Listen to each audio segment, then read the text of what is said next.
So this binder is a binder that was put together by our former director, Dick Andrews, who back in the late 80s, early 90s was trying to secure funding to build the Mather facility. And we were located at 2800 Meadowview, where the facility still stands for our Emergency Operations Center, the State Operations Center, the Warning Center, and some of our other buildings.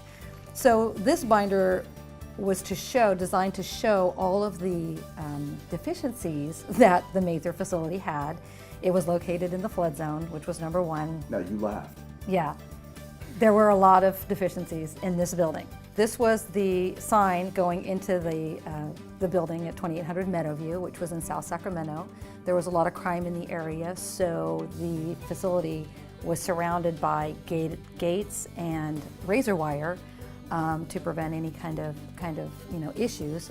Spent many years here, since 1989, but this building was really old. There wasn't a lot of technology. The Warning Center was a series of radios and microwave systems. You know, the entrance of the building, obviously, these were some of as we grew a little bit, they started to put trailers out there onto the property. The wiring, this was a very common to try to get, as you expand, how do we get, we first started to get computers and that technology and then how to keep that technology moving. So are these wires going from building to building? Yes, I believe they're going from where we had our servers and then into kind of how they were going up through the roof and then down to where they would be plugged in. This says that it was the air system was installed in the late 60s in the alley, and then this was obviously some satellite. I don't know if it's functioning or not. Our director, Dick Andrews, was trying to show, the conditions from different vantage points. So these are the vans and rusty trailers that we had. In fact, if you ask Mark, when he was an assistant director, he and his counterpart, Michael Douglas, assistant chief, were located in one of these trailers starting up the USAR program.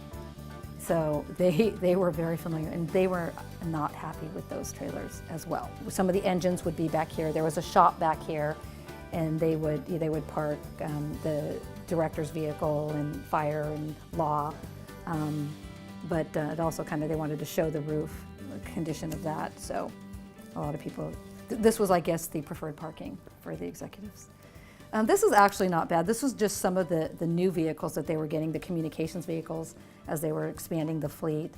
So this is a vehicle of all of the different equipment that was located on the premises as opposed to anywhere else. So this is a view from the director's office down the main hallway. So from the director's office. So this is where you would find all the crickets, and so you would come in the summer and there would be a lot of, our custodians at the time would have to just, try to be on, manage that. Our mission tasking was a binder that the deputy director carried for mission assignments. It says that there was an electrical fire or something here in the director's office. Yeah. So do you remember that? I do not remember that fire. But does it surprise you? No, it does not. Nope.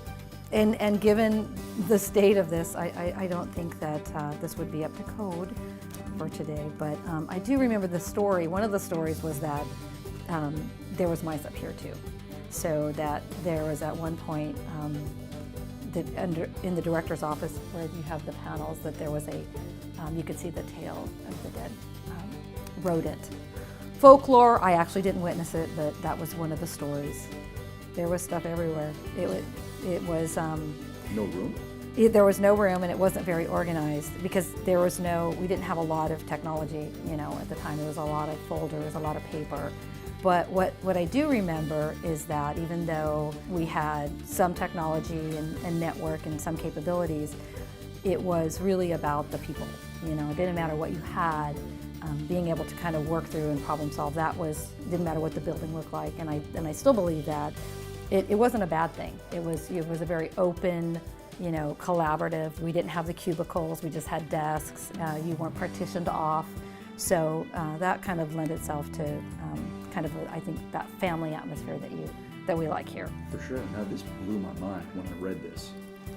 Yeah, It says radiological storage. safe. So there was radiological material on I site. think it was a carryover from the early, whatever the original intent of that facility was.